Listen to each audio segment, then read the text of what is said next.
अऊज़ु बिल्लाहि मिनश शैतानिर रजीम। जी अस्सलाम वालेकुम students, welcome to this YouTube channel accounting की दुनिया। स्टूडेंट्स, रेशो का चैप्टर नंबर 5 जो था एनालिसिस ऑफ अकाउंटिंग रेशोज़ के नाम से हमने स्टार्ट किया था। फर्स्ट इंट्रोडक्शन लेक्चर मैं दे चुका हूँ।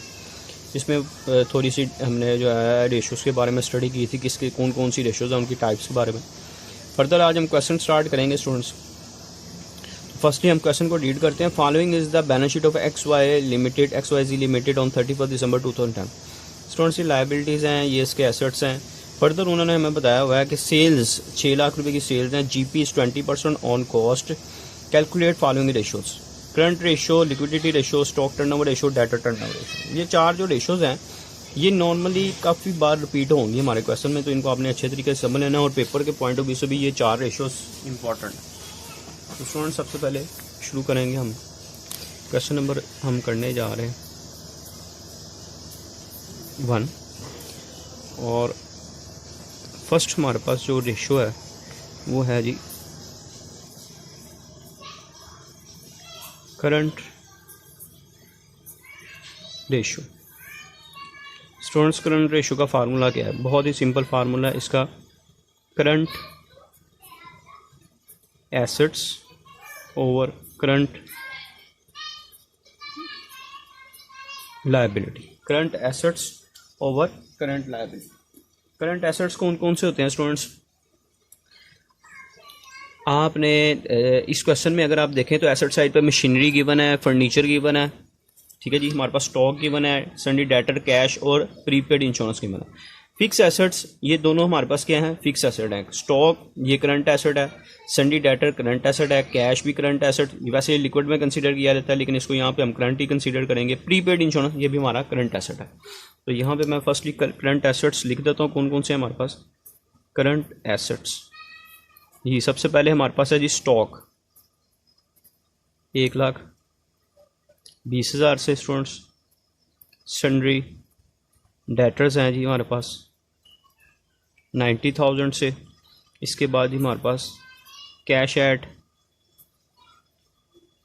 बैंक मौजूद है जो कि क्वेश्चन में बताया गया 22,800 से है। और प्रीपेड इंश्योरेंस स्टूडेंट मौजूद है, ये हमारे पास 7,200 से। अगर इसको हम टोटल कर लेते हैं तो ये आता है जी 1,20,000 प्लस 90,000 प्लस 22,800 प्लस 7,200, तो ये हमारे पास आ जाता है 2,40,000। ठीक हो जी।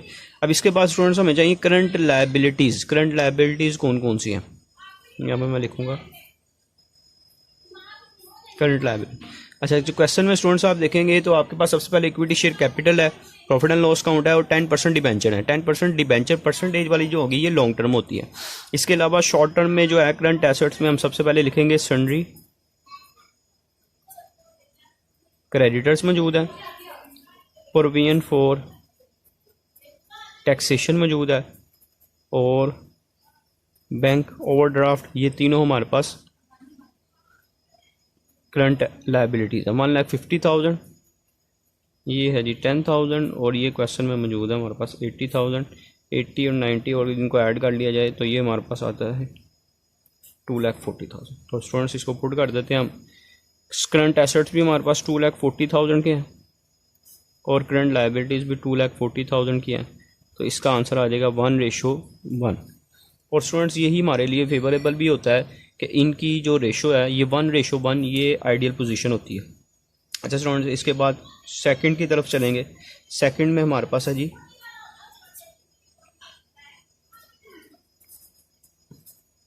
Liquidity ratio. अच्छा जी स्टूडेंट्स, लिक्विडिटी रेशो क्या है?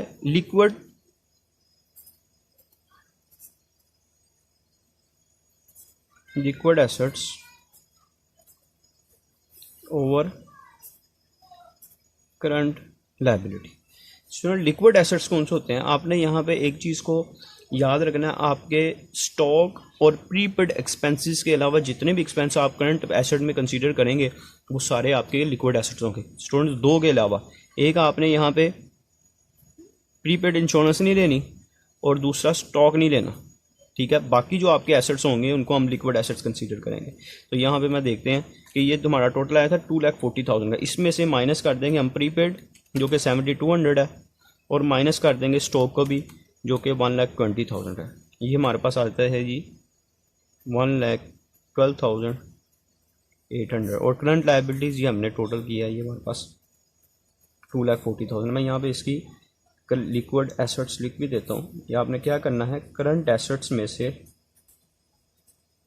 प्रीपेड और स्टॉक को माइनस कर देना, यानी कि ये हमारे पास 2,40,000 है। प्रीपेड अगर आप देखें इंश्योरेंस 7,200 से है, और स्टॉक हमारे पास 1,20,000 दिया है। अगर इसको माइनस कर दें तो 1,12,800 आ जाए।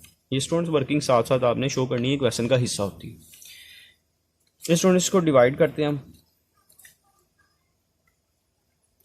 ये डिवाइड करेंगे हम 2,40,000 से, तो ये हमारे पास आ गया 0.47। इसके साथ हमने रेशो 1 लिखना है। अच्छा स्टूडेंट थर्ड पे चलेंगे। थर्ड हमारे पास जो रेशो क्वेश्चन में गई हुई है stock turnover ratio. Stock turnover ratio, इसका फार्मूला क्या है स्टूडेंट? स्टॉक टर्नओवर रेशो का फार्मूला स्टूडेंट याद रखिएगा, CGS डिवाइडेड बाय एवरेज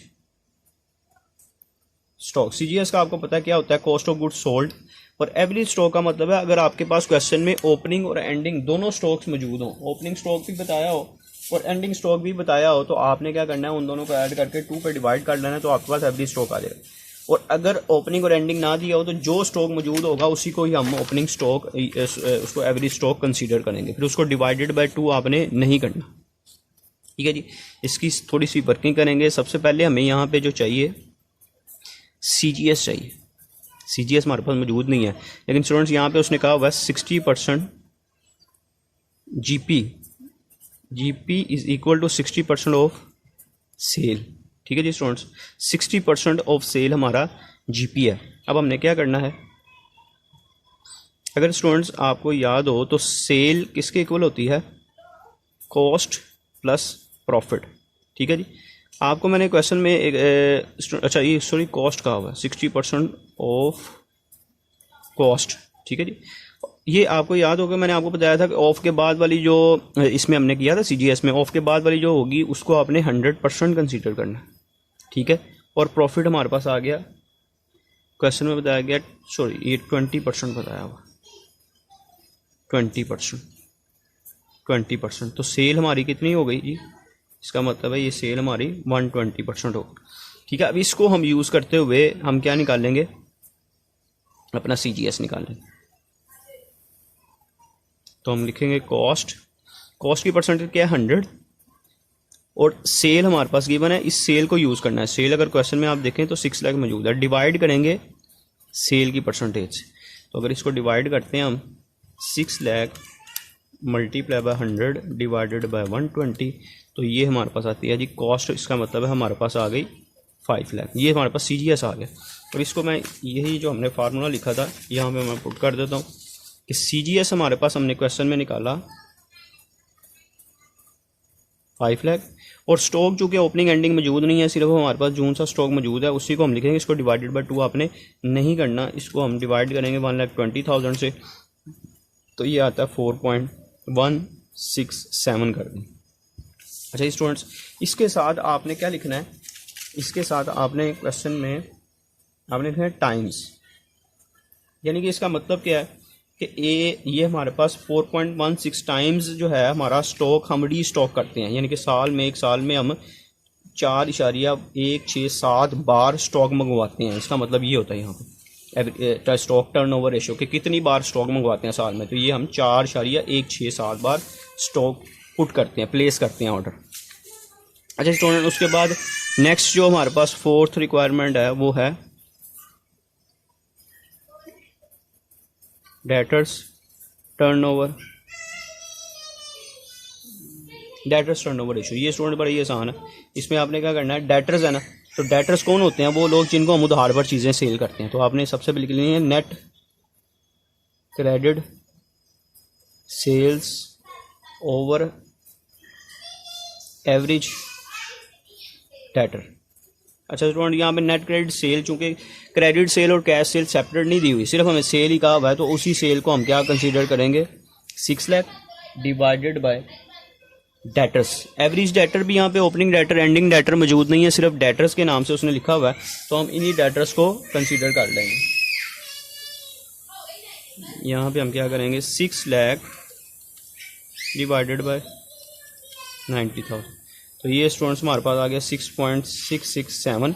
इसका भी जो आंसर है वो आप टाइम्स में ही लिखेंगे। इसका मतलब क्या होता है कि साल में हमारे पास डेटर कितनी बार रिपीट होते हैं, तो 6.667 बार डेटर्स जो हैं एक साल में हमारे पास रिपीट होते हैं, ऑर्डर प्लेस करते हैं।